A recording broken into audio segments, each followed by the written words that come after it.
আমাদের সকল প্রবাসী ভাই বোনদের কাছে বিনয়ের সাথে আবারও করজোড়ে অনুরোধ করতে চাই, এই মিথ্যা গুজবে আপনারা কান দিবেন না। না, এই প্রবাসীরা পাগল না।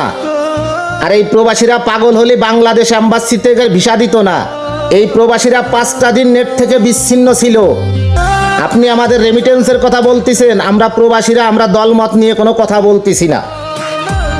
আমাদের বছরে 365 দিন কাজ করে আমাদের রেমিটেন্স কামাই করতে হয়। আমরা প্রবাসীরা তো আমরা কিছু চাইনি। আমরা প্রবাসীরা মাথার ঘাম পায়ে ফেলে আমাদের ছেলে মেয়েকে স্কুল কলেজে পড়ায় তাদের একটা ভবিষ্যতের জন্য, আর আমাদের ছেলে মেয়ে রাজপথে গুলি খেয়ে মরে।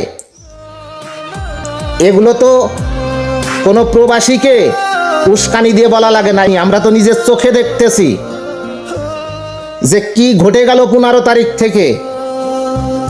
এগুলো কেউর অজানা না। আমরা তো রেমিটেন্স পাঠাবো। আমরা রেমিটেন্স কোথায় পাঠাবো? আমরা তো পাকিস্তান রেমিটেন্স পাঠাবো না, ভারত রেমিটেন্স পাঠাবো না। আমরা রেমিটেন্স ঠিকই বাংলাদেশে পাঠাবো, কিন্তু কি পেয়েছি আমরা? আমরা তো কিছু পাইনি।